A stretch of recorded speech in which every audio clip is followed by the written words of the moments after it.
Parlem de la dona molt oblidada, aquesta dona a la qual jo vaig dedicar aquest llibre, com deia la Raquel, a les llibreries es pot trobar, tot i que costa una mica, perquè és un llibre que va publicar a Edicions de La Vanguardia Edicions, i va fer un tiratge petit, pensant que era una cosa que despertava poc interès. Jo els vaig dir que estaria bé fer-ho més graus, ja els hi tornaré a dir, fer un tiratge una mica més llarg, perquè crec que és una dona que és prou important, perquè estem parlant de la dona que va dirigir per primer cop un diari a l'estat espanyol.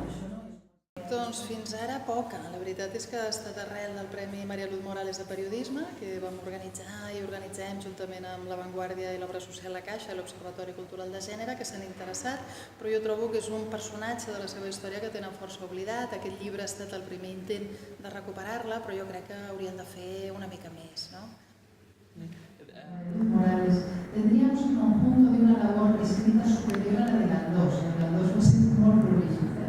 Esta labor, ella deliberadamente ha convertido en subsidiaria de los demás, es decir, temas editoriales, o numerosigno, o periodismo, o no periodismo, la protagonista, hubiera merecido a su vez un glosador, I el dia següent apareix i ella està a la seva habitació treballant al costat del forat de l'escala i truquen a la porta, ella obre i és Federico García Lorca, que li porta dedicat un exemplar del Romancero, aquest que està avui dia a l'Ateneu de Barcelona, a la biblioteca, i li dona les gràcies per la seva crítica tècnica. Sembla ser que van tenir amistat, que van passar-se el dia passejar per la ciutat, van dinar o el que fos, i van mantenir una bona amistat el temps que li va durar la vida a Lorca, que lamentablement va ser poca.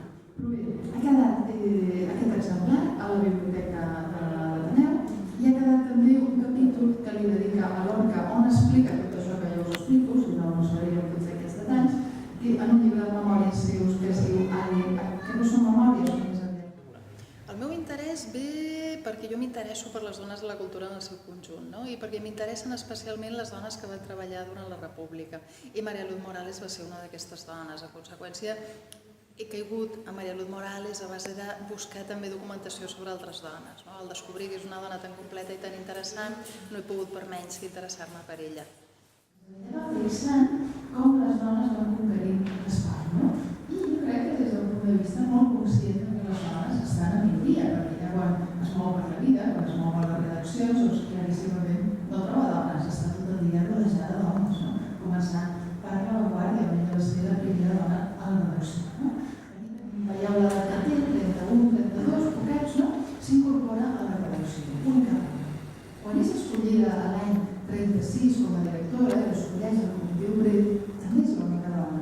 I escolleix aquesta dona per dirigir La Vanguardia en un moment tan complicat com l'estiu de l'esclava a la Guerra Civil. I un es pregunta, bé, hi ha molts masoquistes i volien enfonsar el diari, cosa que no crec, sí que tenien 4 riques famílies, i el va escollir, la va escollir el Comitè Obrer, o era realment una persona molt afable i una persona de consens. El que es diu, el que es diu en algunes cartes, el que diuen els testimonis.